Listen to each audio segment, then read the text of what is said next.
No one could have predicted the scope or success of the MCU, except maybe Stephen King fans, though we're sure that those fans would have preferred a franchise about King's interconnected universe. Seriously, Google it. Anyway, the Marvel Cinematic Universe has become a behemoth of the entertainment industry. The movies have been in production for over 14 years, and we have seen nearly 30 movies exploring this universe. With a project with this type of scope, it's pretty clear that not everyone will agree with everything that happens in these movies. Keep watching to hear all of the controversies that have plagued the MCU over the years. First, we need to discuss the elephant in the room for the fans who have favored directors. Edgar Wright was the first director to work on Ant-Man. Fans were excited about this. He was perfect for this film. It wouldn't last though. Wright left the production after just a few months due to what he would call creative differences. Peyton Reed took over as the director, but Wright still was given credit for his work on the film. Some people think that Wright was unsure about the interconnectivity of the stories and preferred to write a more contained story. This has never been confirmed, however. This isn't the first time this sort of thing has happened with a director. James Gunn, director of the first two Guardians of the Galaxy films, which are highly regarded as a highlight of the franchise. Before the third movie, Gunn was fired after some old tweets of his resurfaced. At first, this news seemed odd to us, but after reviewing the tweets in question, we are confused as to why Disney ultimately decided to take him back on as director for the third movie. Some of them are as follows. I like it when little boys touch me in my silly place. Shh. Another truly gross joke he made was, I remember my first NAMBLA meeting. It was the first time I felt okay being who I am. Some of those guys are still my BFFs. For those who are unaware, NAMBLA is a real-life group for men who are attracted to children. He also made several jokes about sexual activity at children's expense. I'm doing a big Hollywood film adaptation of The Giving Tree with a happy ending. The tree grows back and gives the kid a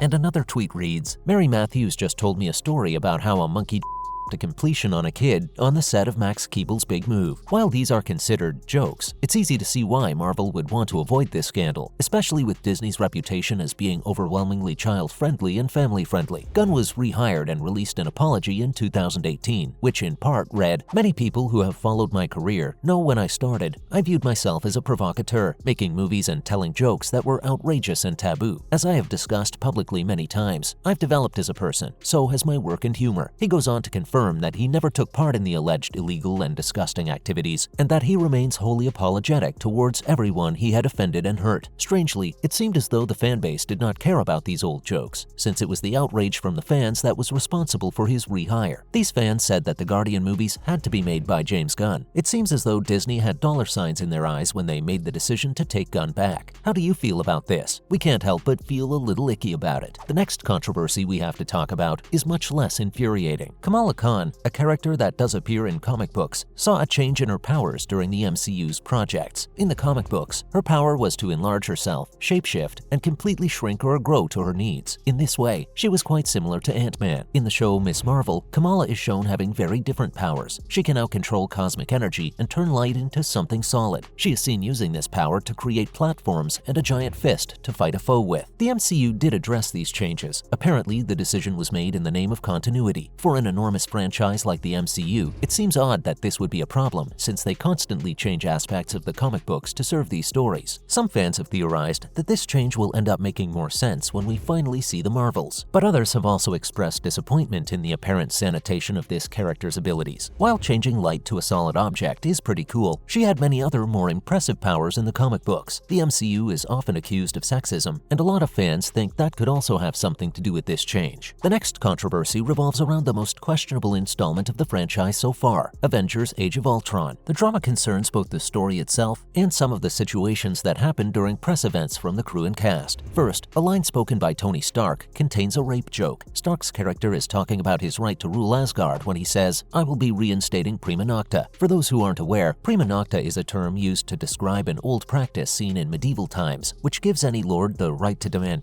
from any bride on her wedding night, regardless of who she is married. For a director who many claim to be a feminist, this is a very, very odd choice. It rightfully offended many fans of all genders. There is simply no excuse for jokes or language like this. There was also the rumor that Jeremy Renner and Chris Evans had called Black Widow, played by Scarlett Johansson, a while on tour promoting the film. It seems this film is fostering all kinds of dangerous and antiquated ideas that support violence against women, doesn't it? And it wasn't just the actors. The movie itself has a plot line where Black Widow is revealed to be sterile, and many fans thought the film was demonizing her for this, which is obviously something out of the character's control. Black Widow could not catch a break in this film. Within the actual movie, Black Widow is given a strange and unnecessary romantic plot between her and the Hulk. Not every female character needs to find love, Marvel. Yet another criticism of Marvel's apparent misogyny came with Iron Man 3. Fans had been complaining for years for the franchise to give us a female villain. This finally did happen with Thor Ragnarok. However, Iron Man 3 originally contained a female villain who did not make it into the final product. Maya Hansen was actually the original antagonist. Director Shane Black had a flimsy excuse for this change. Consultants had advised that selling a toy based on a female villain would be less successful than a toy portraying a male villain. Rebecca Hall, who plays Maya, had this to say: "I signed on to something very different to what I ended up doing. Halfway through shooting, they were basically like, 'What would you think if you just got shot out of nowhere?' I was meant to be in the movie until the end. I grappled with them for a while, and then I said, well, you have to give me a decent death scene, and you have to give me one more scene with Iron Man, which Robert Downey Jr. supported me on. It wouldn't be until 2015 before Marvel would amend this oversight." Considering the topics we have covered, it should be no surprise that this franchise has also faced controversy over the whitewashing of non-white characters from the source material. One of the most talked about instances of this happening was in Doctor Strange. The character of the Ancient One is an Asian man in the comic books. He is portrayed as wise and old-fashioned. Marvel decided that allowing an Asian actor to play the role, they decided it would be racist if they did so.